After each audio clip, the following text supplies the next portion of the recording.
हम एकलव्य स्कूल जो TGT PGT की वैकेंसी निकली है, हम उसके लिए पेडागोजी कवर कर रहे हैं, जिसमें हमने लगभग कंप्लीट थ्योरी कवर कर ली है और अब हम चैप्टर वाइज क्वेश्चंस डिस्कस कर रहे हैं। और मैंने आपको जैसा बताया था, हम मिनिमम हर चैप्टर से 100 क्वेश्चंस करेंगे।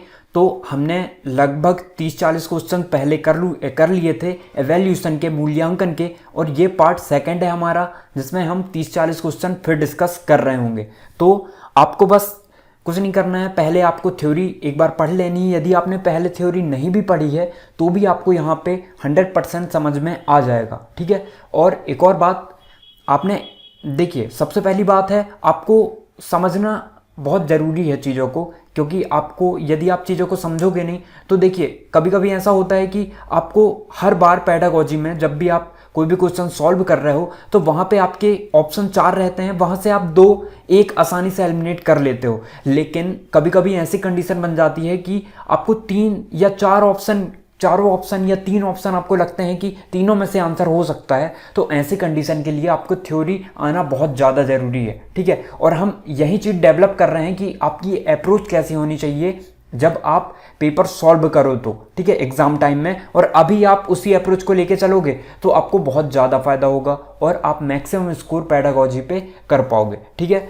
तो हम देखते हैं, सबसे पहले हम डिस्कस करते हैं। हर बार की आदत है हमारी कि हम जो भी चैप्टर, जिस भी चैप्टर का हम क्वेश्चन डिस्कस कर रहे होते हैं उसको हम पहले डिटेल में समझ लेते हैं हल्का सा, जिससे यदि आप पहली बार देख रहे हो तो आपको यहीं से समझ में आ जाए, आपको थ्योरी पढ़ने की ज़रूरत ना पड़े, ठीक है। इवैल्यूएशन, मूल्यांकन क्या होता है? तो आकलन और मूल्यांकन, दो चीज़ों में आपको कन्फ्यूज़न होता है, तो दोनों की मैं डेफिनेशन बता देता हूँ कि आकलन में आप ये करते हो, आकलन जब करते हो आप तो बच्चे कैसे सीखते हैं ये आकलन में आता है, और बच्चे क्या सीखते हैं ये मूल्यांकन में आता है। मान के चलिए आपने कोई भी टॉपिक पढ़ाया, एक टॉपिक आपने पढ़ाया और उसका आपने तुरंत उसके 3-4 क्वेश्चन पूछ लिए, ठीक है, तो ये है मूल्यांकन। लेकिन आप आकलन कर रहे हो, मान के चलिए आप टॉपिक पढ़ाते भी जा रहे हो और आप मान के चलिए इस लड़के को आपने देखा कि ये बहुत ज़्यादा जिज्ञासा दिख रही है, रुचि दिख रही है, आप साइकोलॉजी लगाओगे वहाँ पे तो साइकोलॉजी से बच्चे की पता चलेगा आपको कि वो बहुत ज़्यादा रुचि ले रहा है पढ़ाई में। तो और जब वो हम कुछ चीज़ें वहाँ पे पूछ रहे हैं या समझा रहे हैं तो वो एक्स्ट्रा चीज़ें हमें बता रहा है, तो इसका मतलब ये बच्चा जो है, इसका आकलन हमने किया कि ये मानसिक इसकी जो स्थिति है या इसकी बुद्धि थोड़ी सी तेज है, तो हमने आकलन कर लिया। अब जब हम मूल्यांकन करेंगे तो इसका हम थोड़े से अच्छे लेवल के क्वेश्चंस पूछेंगे जिस टॉपिक को हमने पढ़ाया है उसी से रिलेटेड। लेकिन एक बच्चा आपको ऐसा दिखता है कि आप उसका आकलन ऐसा करते हो कि वो ना तो यहाँ पे इंटरेस्ट ले रहा है, उसका ध्यान कहीं और है, कहीं वो पेन चला रहा है, कहीं कुछ कर रहा है, तो यहाँ से आप दिमाग लगा सकते हो कि इसको अच्छे से समझ में नहीं आया है। या आप अप्रोच बदल सकते हो वहाँ पे आकलन करके बच्चों का, या आप मूल्यांकन जब करो तो इससे शुरुआती क्वेश्चन कैसे पूछो जो कि बहुत सरल हो। तो इससे ये होता है आकलन और मूल्यांकन। आई होप कि आप दोनों चीज़ों को समझ गए होंगे, ठीक है। अब हम क्वेश्चन डिस्कस कर रहे हैं। तो फर्स्ट क्वेश्चन है हमारा, ये हमारा पार्ट 2 है, ठीक है। पार्ट 1 भी देख सकते हैं आप, वहां से भी आपको बहुत ज़्यादा फायदा होगा। और हम यही देखेंगे कि आपकी पेपर में अप्रोच कैसी होनी चाहिए, ठीक है। अब फर्स्ट क्वेश्चन है हमारा, पारंपरिक बाह्य परीक्षा की तुलना में वर्तमान समय में विद्यालय आधारित मूल्यांकन को सुदृढ़ करने के लिए आवश्यकता क्यों है, ठीक है। तो सबसे पहली बात, आपको क्वेश्चंस को पॉज करके भी पढ़ सकते हो, आप खुद आंसर कमेंट सेक्शन में भी दे सकते हो, या आपके कितने सही हो रहे हैं आप ये बता सकते हो, क्योंकि जिसने थ्योरी पढ़ चुका होगा उसको तो पता ही होगा। तो देखते हैं। और जब भी उपरोक्त सभी आ जाता है तो आपको तो पता है उपरोक्त सभी आएगा, लेकिन कई क्वेश्चन ऐसे भी हैं जो मैंने पहले आपके साथ डिस्कस कर रखा है, वहां पे उपरोक्त सभी देता है लेकिन उपरोक्त सभी आता नहीं है, ठीक है। लेकिन 70-80% ऐसा चांस बनते हैं कि उपरोक्त सभी यदि दिया है तो वहीं आता है। लेकिन हमें क्वेश्चन और आंसर जो ऑप्शंस हैं उनको पढ़ना बहुत अच्छे से बहुत ज़्यादा ज़रूरी है, ठीक है। अब कुछ लोग होंगे जो इंग्लिश के लिए बता रहे होंगे, लेकिन मैं बता दूं आपको कि इंग्लिश जो है ट्रांसलेटर नहीं मिल रहा है हमें। यदि जैसे ही मिलता है हम दोनों जो है दोनों तरीके से देख लेंगे। जैसे ही एग्ज़ाम आपके पास में आते हैं, एग्ज़ाम डेट आती है, तो हम दोनों को लेके चलेंगे, ठीक है। अभी हम सिर्फ हिंदी में देखते हैं, आप रिलेट करना चाहो तो कर सकते हो। पारंपरिक बाह्य परीक्षा की तुलना में वर्तमान समय में विद्यालय आधारित मूल्यांकन को सुदृढ़ करने की आवश्यकता क्यों है, ठीक है। तो देखते हैं, क्योंकि विद्यालय आधारित मूल्यांकन में बच्चों की सभी योग्यताओं का मूल्यांकन होता है, क्योंकि विद्यालय आधारित मूल्यांकन वर्ष के अंत में एक बार होता है जिसमें छात्रों में सुविधा हो, या क्योंकि विद्यालय आधारित परीक्षा में अंकों के आधार पर विद्यार्थी को उत्तीर्ण एवं अनुत्तीर्ण किया जाता है। ठीक है, तो आप क्वेश्चन को सबसे पहले समझ गए ना, तो आंसर आप अपने आप समझ जाओगे। पारस्परिक बाह्य परीक्षा की तुलना में वर्तमान समय में विद्यालय आधारित मूल्यांकन को सुदृढ़ करने की आवश्यकता क्यों है। ठीक है, देखिए जो बाह्य परीक्षा की होती है ना, हमारी पारस्परिक बाह्य परीक्षा, या आप कह सकते हो कि कभी भी मौखिक प्रश्न ले लिया टीचर ने, या कभी भी जैसे आपके रिश्तेदार या कोई रिलेटिव आपके जो भी क्वेश्चन पूछते हैं ना आपसे कि बफेलो को हिंदी में क्या कहते हैं, इस टाइप के क्वेश्चन, तो वो परीक्षा से ज़्यादा, ठीक है, वर्तमान समय में विद्यालय आधारित मूल्यांकन को सुदृढ़ करने की आवश्यकता क्यों है। ठीक है, इससे क्या हो सकता है, तो ये चीज़ आपको ऑप्शन में बतानी है। क्योंकि विद्यालय आधारित मूल्यांकन में बच्चों की सभी योग्यताओं को मूल्यांकन होता है, बिल्कुल। ठीक है, सभी योग्यताओं का मूल्यांकन होता है, बिल्कुल होता है। क्योंकि जब आपने देखा होगा कि पोर्टफोलियो बनता है, एड तक आपने देखा होगा ये चीज़ें, एड तक उन्हें हर चीज़ में, अनुशासन में नंबर मिलते हैं, उनके उस सब्जेक्ट में नंबर मिलते हैं, उसकी क्या एक्टिविटी रही उस पर नंबर मिलते हैं, तो हर एस्पेक्ट में उसकी बात की जाती है। तो ये भी सही है, क्योंकि विद्यालय आधारित मूल्यांकन वर्ष के अंत में एक बार होता है जिसमें छात्रों में सुविधा हो। ठीक है, तो ये भी बिल्कुल है। ठीक है, सुदृढ़ करने की आवश्यकता क्यों है। ठीक है, आवश्यकता क्यों है, इसके लिए हम इन चीज़ों को देख रहे हैं, क्यों आवश्यकता है। अब क्योंकि विद्यालय आधारित परीक्षा में अंकों के आधार पर विद्यार्थियों को उत्तीर्ण तथा अनुत्तीर्ण किया जाता है। ठीक है, तो इसलिए जो है पारस्परिक बाह्य परीक्षा की तुलना में वर्तमान समय में विद्यालय आधारित मूल्यांकन को सुदृढ़ करने की आवश्यकता है। मतलब ये चीज़ों को हमें अच्छी बनाने की आवश्यकता है। अब हम देखते हैं इसका राइट आंसर क्या होगा, उपरोक्त सभी होगा। अब हम नेक्स्ट क्वेश्चन देखते हैं, सतत एवं व्यापक के अंतर्गत निम्नलिखित में से कौन सा कार्य नहीं किया जाता है। तो इसके ऑप्शंस देखते हैं हम। सतत एवं व्यापक के अंतर्गत निम्नलिखित में से कौन सा कार्य नहीं किया जाता है, तो आपको थोड़ा सा अच्छे से देखना है कि नहीं है या है। तो इस चीज़ को यदि आप इग्नोर कर दोगे तो आपको एग्जाम में आप कोई भी आंसर, गलत आंसर को टिक करके आ जाओगे और आप जोड़ोगे तो आंसर आपका सही रहेगा उस टाइम में, लेकिन जब आंसर की आएगी तब आप देखोगे तो वो आंसर आपका गलत निकल जाएगा। तो इसलिए आपको पूरा क्वेश्चन जो है वहाँ पे पढ़ना बहुत ज़्यादा ज़रूरी है। अब हम देखते हैं, सतत एवं व्यापक के अंतर्गत निम्नलिखित में से कौन सा कार्य नहीं किया जाता है। इसमें परीक्षा परिणाम का विश्लेषण और व्यापक वैज्ञानिक तरीकों से किया जाता है, या इसमें परीक्षा के प्राप्तांकों के आधार पर विद्यार्थियों को उत्तीर्ण अथवा अनुत्तीर्ण किया जाता है। इसमें बच्चों पर पढ़ने वाले दबाव को कम किया जाता है, या मूल्यांकन को व्यापक एवं नियमित बनाया जाता है। तो सतत एवं व्यापक के अंतर्गत निम्नलिखित में से कौन सा कार्य नहीं किया जाता, नहीं करने की बात हो रही है। तो सबसे पहली बात, मैंने हर चीज़ के बारे में आपको डिटेल में बता दिया है। सतत मूल्यांकन क्या होता है, व्यापक मूल्यांकन क्या होता है, तो फिर से एक बार बता देता हूँ। सतत मूल्यांकन मतलब जैसे आप कोई भी टॉपिक पढ़ा रहे हो उसके साथ साथ आप मूल्यांकन करते रहो, उसको कहते हैं हम सतत मूल्यांकन। और व्यापक मूल्यांकन मतलब क्या होता है, व्यापक मूल्यांकन का मतलब होता है कि जैसे कि फर्स्ट क्वेश्चन था ना, कि हर एस्पेक्ट में उसके बात की जाती है, उसका मूल्यांकन होता है, उसकी सभी योग्यताओं का मूल्यांकन होता है। तो व्यापक तरीके में ऐसा होता है, सिर्फ उससे सब्जेक्टिव नॉलेज ही अकेला नहीं पूछा जाता, और व्यापक नॉलेज में उससे भाषा से रिलेटेड, उससे गणित से रिलेटेड हर प्रकार के क्वेश्चंस पूछे जाते हैं। तो ये व्यापक रूप होता है, और उसके हर एस्पेक्ट में बात की जाती है कि पर किताबी ज्ञान के ऊपर ही फोकस नहीं किया जाता है व्यापक मूल्यांकन में। तो आप समझ गए होंगे। तो इसमें परीक्षा परिणामों का विश्लेषण और व्यापक वैज्ञानिक तरीकों से किया जाता है, बिल्कुल। इसमें परीक्षा के प्राप्तांकों के आधार पर विद्यार्थियों को उत्तीर्ण अथवा अनुत्तीर्ण किया जाता है। तो ये जो है नहीं किया जाता की कंडीशन में बात हो रही है, तो आपका जो राइट आंसर होगा ये होगा। इसमें परीक्षा के प्राप्तांकों के आधार पर विद्यार्थियों को उत्तीर्ण एवं अनुत्तीर्ण किया जाता है। तो सतत में तो नहीं होता ना, ये व्यापक में होता होगा लेकिन सतत में नहीं होता। और यहाँ पूछा क्या है, दोनों के लिए पूछा है, इसलिए ये जो है ये राइट आंसर आपका नहीं होगा। अब हम नेक्स्ट देखते हैं, मूल्यांकन सहायक है संचयी अभिलेख तैयार करने में, अधिगम उद्देश्यों की प्राप्ति में, अध्यापक के व्यवहार में सुधार लाने में, या उपरोक्त सभी। तो मूल्यांकन सहायक है, इसके बारे में आपको बताना है। तो संचयी अभिलेख तैयार करने में, अधिगम उद्देश्यों की प्राप्ति में, या अध्यापक के व्यवहार में सुधार लाने में या उपरोक्त सभी। तो आपको लगेगा कि मूल्यांकन सहायक है संचय अभिलेख तैयार करने में। बिल्कुल, संचय मतलब आप एक तैयार कर लेते हो ना, एक सूची तैयार कर लेते हो मूल्यांकन करके, तो ये होती है संचय अभिलेख तैयार करना। अधिगम उद्देश्यों की प्राप्ति, बिल्कुल आप जब भी कोई टॉपिक पढ़ाते हो, योजना बना के पढ़ाते हो, कोई टॉपिक पढ़ाते हो, या फिर आप कोई भी टॉपिक पढ़ा रहे हो, यूनिट प्लान की बात करें हम या लेसन प्लान की बात करें, पाठ योजना की बात करें, तो ये यहाँ पे मैंने डिस्कस कर रहा था आपसे जब मैंने प्लानिंग पढ़ाया था आपको, तो वहाँ पे मैंने क्या बताया था, जब भी कोई टॉपिक आप पढ़ाते हो तो आपका एक एम होना चाहिए, एक उद्देश्य होना चाहिए कि जब पूरा टॉपिक आपका एंड होता है तो बच्चे के अंदर क्या इंप्रूवमेंट हो। ठीक है, ये आपका उद्देश्य होगा, क्या क्या चीज़ आप उनके अंदर डालना चाहते हो। ठीक है, तो ये चीज़ है मूल्यांकन। और किसी भी चीज़ को जब आप पढ़ाते हो, शिक्षण करते हो, तो ये उद्देश्य होता है आपका। तो अधिगम उद्देश्यों की प्राप्ति में तो ये भी बिल्कुल सही है आपका।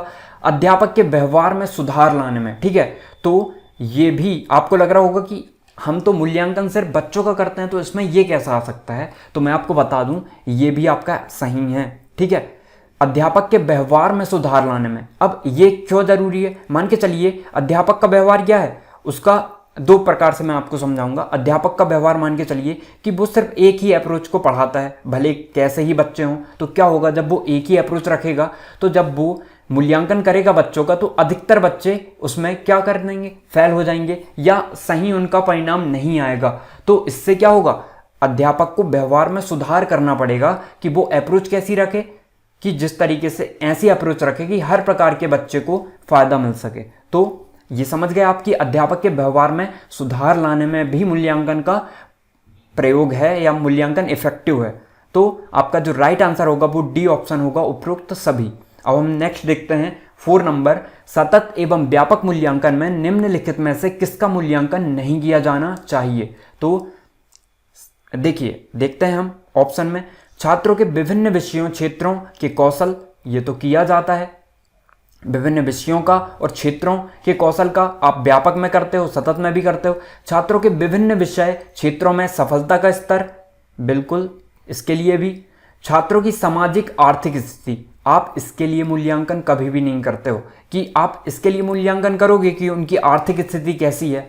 ठीक है, ऐसा कोई क्वेश्चन उनके सामने रखोगे कि आपकी जो है आय कितनी है, इस प्रकार के नहीं रखोगे आप। मूल्यांकन इस चीज का नहीं होता है, तो यहाँ पे नहीं किया जाना चाहिए। तो इसको आपको अब अप्रोच कैसी होनी चाहिए, अब हमें इफेक्टिव आंसर देखना है, कहीं सेकंड इससे ज़्यादा इफेक्टिव ना हो, इसलिए हम अभी टिक नहीं करेंगे, हम सिर्फ एलिमिनेट कर रहे हैं। छात्रों के व्यक्तिक कौशल, रुचि एवं अभिवृत्ति, तो इसका भी किया जाता है, इसलिए जो आपका राइट आंसर होगा वो क्या होगा, नहीं किया जाता पूछ रहा है क्वेश्चन में, इसलिए छात्रों की सामाजिक और आर्थिक स्थिति, ठीक है, इसका मूल्यांकन नहीं किया जाता है सतत एवं व्यापक मूल्यांकन में। तो 4 नंबर आपको समझ में आ गया होगा। अब हम नेक्स्ट देखते हैं, मूल्यांकन की प्रक्रिया के दौरान शिक्षकों को काफ़ी सावधानी बरतने की आवश्यकता है। इस दौरान शिक्षकों को निम्नलिखित में से कौन सा कार्य नहीं करना चाहिए। ठीक है, तो यहाँ पे भी क्या बोला है कि नहीं करना चाहिए। मूल्यांकन की जब प्रक्रिया कर रहे हो तो उसके दौरान शिक्षकों को काफ़ी सावधानी बरतने की आवश्यकता है। इस दौरान शिक्षकों को निम्नलिखित में से कौन सा कार्य नहीं करना चाहिए, तो नहीं की बात हो रही है, इसलिए हम फिर एलिमिनेट करेंगे। प्रत्येक विद्यार्थियों की अनुक्रिया के बारे में संवेदनशील होना, तो होना चाहिए इसकी। तो देखिए, फर्स्ट यदि मैं आपको डिटेल में समझाऊं, प्रत्येक विद्यार्थी की अनुक्रिया के बारे में संवेदनशील होना, तो ये भी बिल्कुल सही है कि वो कैसे अनुकरण कर रहे हैं। मान के चलिए आपका मूल्यांकन ऐसा है कि आपने उसका स्तर इतना रख दिया कि जो सिर्फ उच्च बुद्धि के बालक हैं या जिनकी मानसिक स्थिति अच्छी है, केवल वहीं इसका जवाब दे पाएंगे। तो ऐसा मूल्यांकन आपको नहीं करना है, आपको सभी बच्चों के ऊपर ध्यान देना है और उस प्रकार से मूल्यांकन आपको बनाना है या क्वेश्चन पूछना है वहाँ पे या उनका मूल्यांकन करना है। ठीक है, तो ये तो आपका सही है, लेकिन हमसे क्या पूछा है, नहीं करना चाहिए, तो ये तो आपका आंसर नहीं होगा। तो आप क्या करोगे, ऑप्शन एलिमिनेट कर दोगे मन में ही। अब बच्चों की प्रगति के बारे में सूचना एकत्र करते रहना, तो ये भी करते हो आप मूल्यांकन में।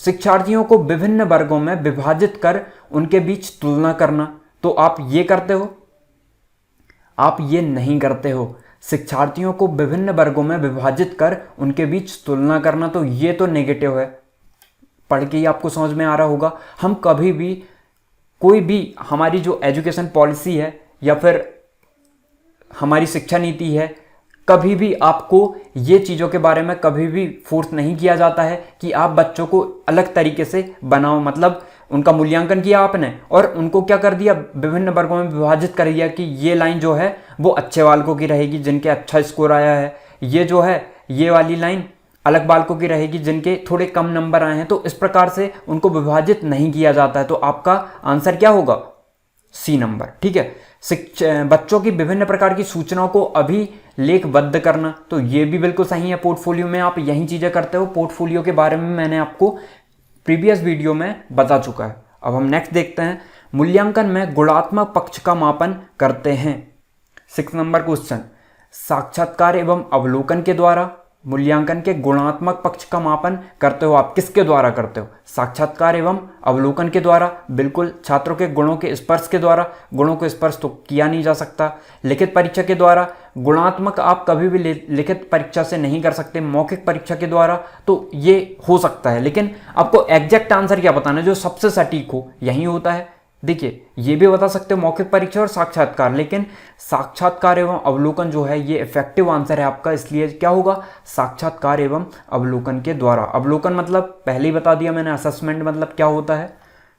अब हम नेक्स्ट देखते हैं, सतत एवं व्यापक मूल्यांकन की निम्नलिखित में से किस विधि में शिक्षक विद्यार्थी के विभिन्न तथ्यों जैसे भाषा के प्रयोग, संवेगात्मक, खेल के दौरान व्यवहार इत्यादि को लिखित एवं इस तरह एकत्र सूचनाओं के आधार पर मूल्यांकन करता है। तो इस हर एस्पेक्ट की बात हो गई है यहाँ पे। तो वो किस तरीके से करेगा, जांच सूची, प्रश्नावली, निरीक्षण या साक्षात्कार। तो यहाँ पे आपको हर चीज के बारे में, जैसे भाषा के प्रयोग के, संवेगात्मक के, खेल के दौरान व्यवहार इत्यादि को लिखता है। ठीक है, लिखने का कार्य हो रहा है एवं इस तरह एकत्र सूचनाओं के आधार पर मूल्यांकन करता है। तो ये केवल आपकी जांच सूची में होता है। ठीक है, तो ये चीज आपको याद रखना है। तो जांच सूची के बारे में मैंने आपको बताया था, जब मूल्यांकन के प्रकार हम देख रहे थे तो वहां पे बताया था।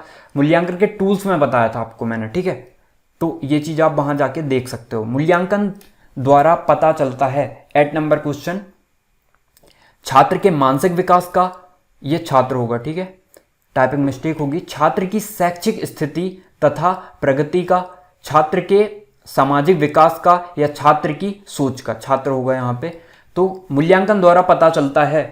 ठीक है, तो आपको इफेक्टिव आंसर बताना है। छात्र के मानसिक विकास का, बिल्कुल। छात्र की शैक्षिक स्थिति तथा प्रगति का, तो जो आपका इफेक्टिव आंसर है वो ये होगा। छात्र के सामाजिक विकास का या छात्र की सोच का, तो जो आप शैक्षिक स्थिति की बात कर रहे हैं और प्रगति की बात कर रहे हैं ना, तो इसमें सभी चीजें इंक्लूड हो गई हैं। तो जो मैं बात कर रहा हूं ना, आप सबसे पहले जो मैंने आपको बात कही कि आपको कई बार ऐसा लगेगा कि आपके सभी के सभी ऑप्शन जो हैं सही लग रहे होंगे। जैसे मानसिक विकास का भी आप करते हो मूल्यांकन कि किस प्रकार से वो विकास हो रहा है, उसका क्या समझ रहा है। मान के चलिए आपने पहले एक बच्चे का मूल्यांकन किया और आप 2-3 दिन बाद देखते हो कि थोड़ा सा उसमें इंप्रूवमेंट देखने को मिलता है आपको। ठीक है, वो जो है, जब वो इस टाइप के सवाल जब 5-6 दिन पहले नहीं दे पा रहा था उसका जवाब, और वो 5-6 दिन बाद देने लगा, तो उसका मानसिक विकास हुआ।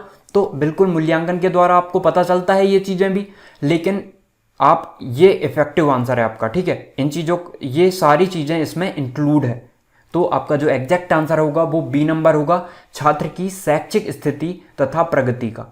अब हम नेक्स्ट देखते हैं, मूल्यांकन के द्वारा छात्र अपनी कमियों को जान पाते हैं, छात्र कक्षा में प्रतिस्पर्धा करते हैं, छात्र अपनी योग्यता में सुधार लाने का प्रयास करते हैं या उपयुक्त सभी लाभ प्राप्त करते हैं।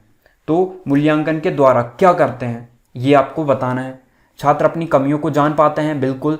छात्र कक्षा में प्रतिस्पर्धा करते हैं, तो आपको ये नेगेटिव लग रहा होगा, लेकिन मैं आपको बता दूं ये राइट है। और प्रतिस्पर्धा से ही बच्चों में विकास होता है। तो ये भी आपका एग्जैक्ट सही है, क्योंकि आप मूल्यांकन करोगे तो उनको मार्क्स दोगे तो उनमें प्रतिस्पर्धा बढ़ेगी कि इस बार इसके नंबर ज्यादा आए हैं तो अगले बार मेरे आने चाहिए, तो वो इस प्रकार से मेहनत करेगा। तो ये भी आपका राइट आंसर है। छात्र अपनी योग्यता में सुधार लाने का प्रयास करते हैं, बिल्कुल, मूल्यांकन के द्वारा, ये भी राइट है। तो आपका एग्जैक्ट आंसर क्या होगा, उपयुक्त सभी। अब हम नेक्स्ट देखते हैं, आंतरिक मूल्यांकन है शिक्षा परिषद द्वारा मूल्यांकन, अध्ययनरत विद्यालय के अध्यापक द्वारा मूल्यांकन, छात्रों द्वारा स्वमूल्यांकन या अध्यापकों के शिक्षण का मूल्यांकन। तो 10 नंबर आपको बताना है। तो आपका जो एग्जैक्ट आंसर होगा वो होगा अध्ययनरत विद्यालय के अध्यापक द्वारा मूल्यांकन। आंतरिक मूल्यांकन आप किसके द्वारा करते हो?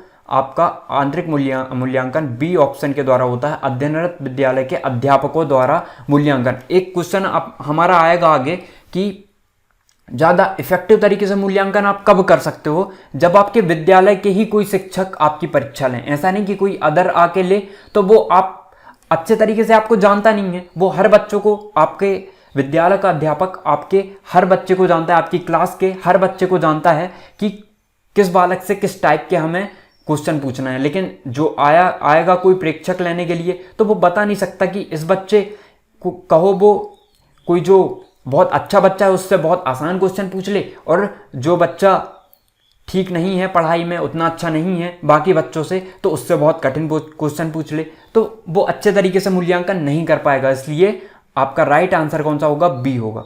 अब दैनिक मूल्यांकन लाभदायक है, तो बिल्कुल आसान है ये। बालकों का ध्यान केंद्रित करने में, बालकों की तात्कालिक शैक्षिक स्थिति का पता लगाने में, कक्षा को अधिक तंग करने में, तो ये तो नेगेटिव हो गया, पढ़ के ही आप नेगेटिव कर दिया करो। शिक्षक द्वारा अपने कर्तव्य का मूल्यांकन करने में, तो ये हो सकता है आपको लग रहा होगा, लेकिन एग्जैक्ट आंसर हमें बताना है। दैनिक मूल्यांकन लाभदायक है बालकों की तात्कालिक शैक्षिक स्थिति का पता लगाने में। तत्काल की स्थिति आप कब पता लगा सकते हो? जब आप दैनिक मूल्यांकन करोगे। ठीक है, तो ये चीज आपको समझ में आ गई होगी। अब हम नेक्स्ट क्वेश्चन देखते हैं। निम्न में से कौन सी मूल्यांकन की विशेषता नहीं है? नहीं है की बात हो रही है। यह एक व्यापक प्रक्रिया है जो व्यवहार के तीनों पक्षों को शामिल करती है। बिल्कुल सही। तो व्यवहार के आपको तीनों पक्ष बताना है। ठीक है, कमेंट सेक्शन में किसको किसको पता है, जिसने क्लास देखी होगी उसको पता होगा। यह एक व्यवस्थित प्रक्रिया है जो पूर्व निर्धारित उद्देश्यों की दिशा में आगे बढ़ती है। बिल्कुल सही है, व्यवस्थित प्रक्रिया है एक मूल्यांकन। यह कार्य पूरा होने के बाद किया जाता है। यह एक उद्देश्यपूर्ण क्रिया है जो कि शिक्षक तथा शिष्य दोनों की जरूरत को पूरा करती है। तो ये भी सही है आपका, लेकिन नहीं है पूछ रहा है, तो आपका जो एग्जैक्ट आंसर क्या होगा? आपका आंसर होगा सी नंबर। ठीक है, यह कार्य पूरा होने के बाद किया जाता है। तो जब मूल्यांकन का मैंने प्रकार बताया था आपको, मूल्यांकन के प्रकार में मैंने क्या बताया था कि सतत जो मूल्यांकन है वो कैसा होता है? बाद में तो होता नहीं है, साथ में होता है। तो ये आपका रॉन्ग होगा, इसलिए राइट आंसर क्या होगा? नहीं है पूछा है, इसलिए सी नंबर, सी ऑप्शन आपका राइट होगा। अब हम नेक्स्ट देखते हैं। मूल्यांकन किस प्रकार से अध्यापक के लिए उपयोगी है? तो फिर उपरोक्त सभी आ गया है, तो बताना है आपको क्या हो सकता है। यह क्रिया अनुसंधान के लिए नए रास्ते खोलता है। बिल्कुल, तो इसका आपको इसका आंसर आपको ऑप्शन में बताना है क्या होगा। ठीक है, लेकिन ये नहीं कि उपरोक्त सभी आ जाएगा, क्योंकि मैंने बताया था, यदि आपने पिछले देखा होगा, पिछली वीडियो, पिछले क्वेश्चन जब मैंने डिस्कस किया था, तो वहां पे बताया था मैंने दो तीन क्वेश्चन लेके कि हर बार ऐसा नहीं होता है कि उपरोक्त सभी आ जाए तो वही आंसर होगा आपका। तो ये आपको कमेंट सेक्शन में बताना है। ठीक है, और बहुत से बताते हैं और उनके सही भी होते हैं। ठीक है, अब हम नेक्स्ट देखते हैं। मूल्यांकन करते समय आप प्रिय छात्रों को अधिक अंक देंगे। बिल्कुल नेगेटिव लग रहा होगा आपको पढ़ते ही। मूल्यांकन निष्पक्ष करेंगे या मजबूरी बस सिफारिश वाले छात्रों को अच्छे अंक देंगे, या उपरोक्त सभी। तो मूल्यांकन करते समय आप क्या ध्यान रखोगे?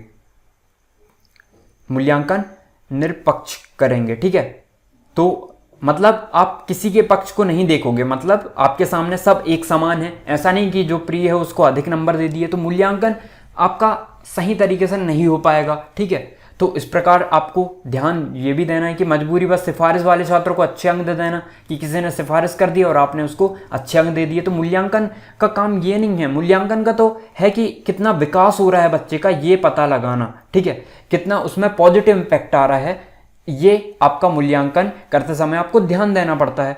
तो आपका जो एग्जैक्ट आंसर क्या होगा? मूल्यांकन निष्पक्ष करेंगे। ठीक है, शिक्षण को बेहतर बनाने के लिए आवश्यक है कि, तो 15वें का आंसर बताना है आपको।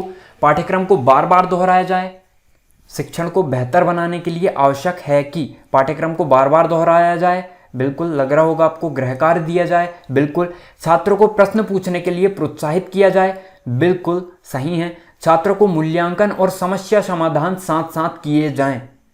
तो क्या सही है, इफेक्टिव आंसर बताना है। अब आपको लग रहे होंगे कि चारों आंसर आपके सही हैं, लेकिन आपको कोई ऐसा आंसर बताना है जो आपके चारों ऑप्शन को साथ में लेके चले, ठीक है। तो आपकी क्या अप्रोच होनी चाहिए वहां पे? तो आप जब इसे पढ़ेंगे, छात्रों का मूल्यांकन और समस्या समाधान साथ साथ किया जाए, इसका मतलब बार बार दोहराया जाए, ये चीज भी इसमें शामिल होगी कि आप मूल्यांकन करोगे, यदि बच्चों को समझ में नहीं आया आप देखोगे, उनसे क्वेश्चन करोगे और उसका आपको जवाब नहीं मिलेगा, इसका मतलब बच्चों को समझ में नहीं आया है, आप फिर से उनको पढ़ाएंगे, ठीक है।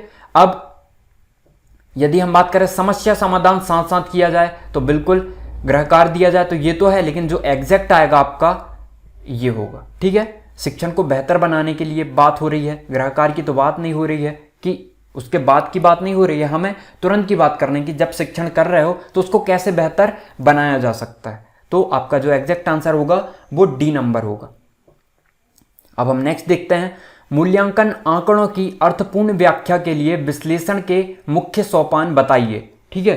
तो सोपान बताना है आपको, मतलब कि क्या होता है पहले, फिर क्या होगा, फिर क्या करते हैं हम। मूल्यांकन आंकड़ों की अर्थपूर्ण व्याख्या के लिए विश्लेषण के मुख्य सोपान बताइए, ठीक है। तो पढ़ना है आपको इस प्रकार के क्वेश्चन के लिए ना, जब रीजनिंग में भी इस टाइप के क्वेश्चंस आते हैं तो आपको सबसे पहले ऑप्शंस में नजर एक बार देनी है, कि जब देखा आपने कि ये भी फर्स्ट है, ये भी फर्स्ट है, ये भी फर्स्ट है, मतलब फर्स्ट वाला जो है वो फर्स्ट में आ सकता है, ये आपको लगेगा। अब हम एक बार पढ़ के देखेंगे, आंकड़ों का वर्गीकरण और सारणीकरण, ठीक है। और या फिर आप तीसरे ऑप्शन को पढ़िए एक बार, त्रुटियों का विश्लेषण। तो पहले त्रुटियों का विश्लेषण कर लोगे या पहले आंकड़ों का वर्गीकरण और सारणीकरण करोगे? तो पहले आप क्या करोगे, फर्स्ट नंबर, ठीक है। तो इस प्रकार से आपको रो में लेके चलना है। रीजनिंग में भी इस टाइप के क्वेश्चंस आते हैं अल्फाबेट को सुधारने के लिए, तो इसका आंसर भी आपको जो है थोड़ा बड़ा है लेकिन आपको देना है, ठीक है। तो किसका आंसर सही निकलता है ये हम देखते हैं, और जिसका आंसर सही निकलेगा मैं अगली वीडियो में उसका नाम बताऊंगा कि किसका सही निकला है, ठीक है। नेक्स्ट देखते हैं हम, विद्यालय आधारित आकलन मुख्य रूप से किस सिद्धांत पर आधारित होता है? 17वें का आपको बताना है। विद्यालय आधारित आकलन, आकलन का मतलब पहले बता दिया मैंने आपको। विद्यालय आधारित आकलन मुख्य रूप से किस सिद्धांत पर आधारित होता है? आकलन बहुत किफायती, मितव्ययी होना चाहिए, बाह्य परीक्षकों की अपेक्षा शिक्षक अपने शिक्षार्थियों की क्षमताओं को बेहतर जानते हैं, किसी भी कीमत पर विद्यार्थी को अच्छे ग्रेड मिलने चाहिए, या विद्यालय बाह्य परीक्षा निकायों की अपेक्षा ज़्यादा सक्षम है। तो आपको बिल्कुल मैंने अभी पहले ही आपको डिस्कस किया था कि बाह्य परीक्षक वाला जो बताया था मैंने आपको, तो वहां से आप रिलेट करके इसको समझ सकते हो कि विद्यालय आधारित आकलन मुख्य रूप से किस सिद्धांत पर आधारित होता है। तो सेकंड नंबर, बी नंबर इसका राइट आंसर होगा कि बाह्य परीक्षकों की अपेक्षा शिक्षक अपने शिक्षार्थियों की क्षमता को बेहतर जानते हैं। तो यहाँ पे हर सिद्धांत लागू हो रहे हैं कि यदि उस क्लास का या उस विद्यालय का शिक्षक यदि उनका मूल्यांकन करेगा, आकलन करेगा, तो वो बेहतर प्रकार से जानता है कि कौन सा बच्चा अच्छे प्रकार से समझता है, कौन एकाग्र रूप से समझता है, कौन अनुशासित है। तो ये छात्र उस शिक्षक को पता है। लेकिन यदि कोई नया शिक्षक जाता है वहाँ पे, कोई नया पर्यवेक्षक जाता है, परीक्षक जाता है, तो उसे सारी चीज़ें पता नहीं होती हैं, तो वो अच्छे से उसका जो है बेहतर आकलन नहीं कर सकता। तो आपका एग्जैक्ट आंसर बी नंबर होगा, ठीक है। नेक्स्ट देखते हैं हम, प्रश्नावली के संबंध में क्या सत्य है? 18वां नंबर आपको बताना है। मिश्रित प्रश्नावली में मुक्त प्रश्नावली एवं प्रतिबंधी प्रश्नावली शामिल नहीं है। प्रश्नावली के संबंध में क्या सत्य है? सत्य चीज बतानी है आपको। तो मिश्रित प्रश्नावली में मुक्त प्रश्नावली एवं प्रतिबंधित प्रश्नावली शामिल नहीं है, तो रॉन्ग है ये। देखिए, जब मिश्रित प्रश्नावली होती है ना, तो उसमें हर चीज, हर प्रकार की जो है प्रश्नावली शामिल होती है ना। तो ये आपका रॉन्ग है। क्या सत्य है ये बताना, इसलिए आपने फर्स्ट एलिमिनेट कर लिए। प्रतिबंधित प्रश्नावली में विचारानुसार उत्तर दिया जाता है। प्रतिबंधित प्रश्नावली में विचार अनुसार उत्तर दिया जाता है। तो प्रश्नावली शायद मैंने आपको पढ़ाया नहीं है। जब इसको हम अगली वीडियो में डिस्कस करेंगे, या यहाँ पे भी मैं बता देता हूँ जिससे आपको समझ में जल्दी आ जाएगा, ठीक है। तो प्रतिबंधित प्रश्नावली में विचार अनुसार उत्तर दिया जाता है। तो मैं आपको बता दूं, जो प्रतिबंधित प्रश्नावली है वहां पे आप विचार अनुसार उत्तर नहीं देते हैं, ठीक है। मुक्त प्रश्नावली में किसी एक उत्तर का चयन करना होता है, ठीक है। तो मुक्त प्रश्नावली में किस प्रकार से होता है ये हम डिटेल में पढ़ेंगे सभी प्रश्नावलियों को। तो अभी आपको याद रखना है कि प्रश्नावली के संबंध में क्या सत्य है, तो ये सारे रॉन्ग है। तो राइट आंसर क्या है आपका? डी नंबर, उपरोक्त में से कोई भी नहीं है, ठीक है। अब हम नेक्स्ट देखते हैं। प्रश्न करते समय साक्षात्कारकर्ता को निम्न बातों का ध्यान रखना होता है। प्रश्न क्रमबद्ध हों, प्रश्न सरल व स्पष्ट हों, साक्षात्कार देने वाले व्यक्ति को अपनी अभिव्यक्ति का उचित अवसर प्रदान नहीं किया जाता है। तो उसको बिल्कुल उचित अवसर प्रदान किया जाता है जब भी साक्षात्कार लिया जाता है। तो ये तो आपका रॉन्ग हो गया। लेकिन आप पढ़ते ही समझ में आ रहा होगा कि प्रश्न क्रमबद्ध होने चाहिए। ऐसा नहीं कि आप साक्षात्कार कर रहे हो और आपने पहले उनसे पूछ लिया कि आप क्या करते हो, कहाँ रहते हो, उसके बाद आप नाम पूछ रहे हो, तो ये सही नहीं है ना। सबसे पहले आपको क्या करना है? सबसे पहले आपको नाम पूछना है। इंटरव्यू जब भी लिया जाता है तो ऐसे ही लिया जाता है, इसलिए इंटरव्यू जो है हमारा क्रमबद्ध होना चाहिए। प्रश्न सरल व स्पष्ट हो, तो साक्षात्कार में ये भी जरूरी होता है। तो आपका जो आंसर है वो क्या है? 19वें का सी नंबर 1 और 2 दोनों आपको पढ़ के ही समझ में आ गया होगा। अब हम नेक्स्ट देखते हैं। मूल्यांकन के विषय में जो उचित है वह है। मूल्यांकन निरंतर चलने वाली प्रक्रिया है, बिल्कुल। छात्रों के व्यवहार संबंधी सामग्री एकत्रित करने का साधन है, बिल्कुल है। शिक्षा के उद्देश्य से घनिष्ठ संबंध है, बिल्कुल। मूल्यांकन के विषय में जो उचित है वह है, ठीक है। ये चीजें बतानी, तो तीनों क्या हो गए? राइट लग रहे हैं आपको पढ़ के ही। आप पॉज करके एक बार पढ़ सकते हो। तो आपका राइट आंसर क्या होगा? उपरोक्त सभी। टाइपिंग मिस्टेक है, आप देख लीजिएगा। तो यहाँ भी उपरोक्त सभी आ गया तो सही हो गया, लेकिन हर बार ये नहीं होता है, इसलिए आपको पढ़ना जरूर है। शिक्षक के कार्य मूल्यांकन का मुख्य आधार है। शिक्षक के कार्य मूल्यांकन का मुख्य आधार है। परीक्षा प्रमाण के आधार पर मूल्यांकन करना, समाज द्वारा मूल्यांकन करना, शिक्षक के व्यक्तित्व का मूल्यांकन करना, या विद्यालय के विद्यार्थियों द्वारा मूल्यांकन करना। तो 21वें का क्या आंसर होगा? शिक्षक के कार्य मूल्यांकन का प्रमुख आधार है। कार्य के मूल्यांकन का हो सकता है, शिक्षक के कार्य के मूल्यांकन का प्रमुख आधार है परीक्षा प्रमाण के आधार पर मूल्यांकन करना, बिल्कुल सही है ये, ठीक है। समाज द्वारा मूल्यांकन, क्या समाज शिक्षक का मूल्यांकन करेगा कि ये शिक्षक कैसा है, ये शिक्षक सही है, ये शिक्षक गलत है, ये अच्छे से नहीं पढ़ाता, ये समाज उसका मूल्यांकन करेगा? बिल्कुल नहीं। शिक्षक के व्यक्तित्व का मूल्यांकन करना, तो ये भी नहीं है। व्यक्तित्व का इफेक्ट उतना नहीं पड़ता और आप व्यक्तित्व का मूल्यांकन नहीं कर सकते किसी शिक्षक का, ठीक है। तो आपका जो राइट आंसर है वो ए होगा। विद्यालय के विद्यार्थियों द्वारा मूल्यांकन, तो ये हो सकता है क्या कभी कि विद्यार्थी शिक्षक का मूल्यांकन करें? नहीं, ठीक है। उसके यदि वो मूल्यांकन करता है, परीक्षा लेता है, तो बच्चों के जो परिणाम है ना, उससे डिसाइड हो जाता है कि शिक्षक कैसा है, वो किस तरीके से पढ़ा रहा है। तो शिक्षक के कार्य का मूल्यांकन जो है उसके परीक्षा परिणाम के आधार पर होता है कि बच्चों का मान के चलिए 10% रिजल्ट रहा, या 80% रिजल्ट रहा, 90% रिजल्ट रहा। तो यदि 90% रहा मतलब शिक्षक अच्छा है, यदि 10% रिजल्ट रहा क्लास का मतलब सिर्फ 10% ही बच्चे पास हुए, तो शिक्षक सही नहीं है। उसको अपनी अप्रोच बदलने की ज़रूरत है या और ट्रेनिंग लेने की ज़रूरत है, ठीक है। तो अब नेक्स्ट देखते हैं हम। विद्यालय के निर्धारित उद्देश्यों की पूर्ति की जांच हेतु आवश्यक है मूल्यांकन, पर्यवेक्षण, शिक्षण या उपरोक्त सभी। तो 22वें का आपको बताना है। अब देखिए उपरोक्त सभी आ गया तो आप क्या कर दोगे? उपरोक्त सभी लगा के आ जाओगे, लेकिन ऐसा इसमें नहीं है। आपको पहले अच्छे से पढ़ना। विद्यालय के निर्धारित उद्देश्यों की पूर्ति की जांच हेतु आवश्यक है मूल्यांकन, पर्यवेक्षण, शिक्षण, उपरोक्त सभी। तो आपको क्या करना है? उद्देश्य की पूर्ति की जांच करना है ना। तो शिक्षण में जांच कर सकते हो क्या आप? नहीं कर सकते। पर्यवेक्षण में हो सकता है, लेकिन मूल्यांकन में हर चीज उसकी शामिल हो जाती है। तो मूल्यांकन मतलब सतत आकलन भी उसमें हो रहा है, ठीक है, उसके परिणाम भी उसमें आ रहे हैं, संख्यात्मक रूप से परिणाम भी उसमें आ रहे हैं। तो मूल्यांकन हर चीज का आकलन है, हम ये कह सकते हैं। तो मूल्यांकन जो है आपका इफेक्टिव आंसर होगा, एग्जैक्ट आंसर होगा।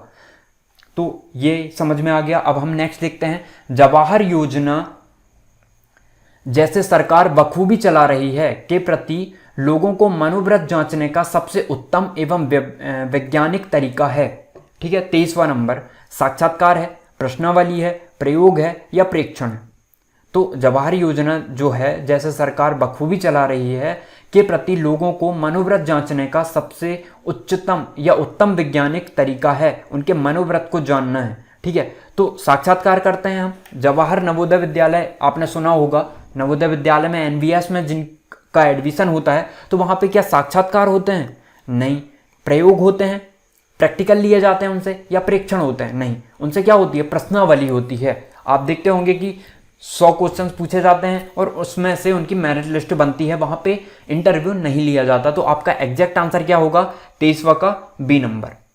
अब हम नेक्स्ट देखते हैं, निम्न में से कौन सतत और एवं व्यापक मूल्यांकन का भाग नहीं हो सकता? तो दो चीज की बात हो रही है, सतत की भी और व्यापक की भी, तो ये आपको थोड़ा सा ध्यान से देखना है। तो 24वां का संचित अभिलेख, दत्त कार्य, अभिभावक शिक्षक बैठक या एनेक्डोटल रिकॉर्ड। एनेक्डोटल रिकॉर्ड के बारे में मैंने आपको पहले समझा दिया है, वहां से जाके आप देख सकते हैं जब मैंने टूल्स बताया था इवैल्यूएशन के। ठीक है, तो निम्न में से कौन सतत और व्यापक मूल्यांकन का भाग नहीं हो सकता? तो अभिभावक और शिक्षक बैठक।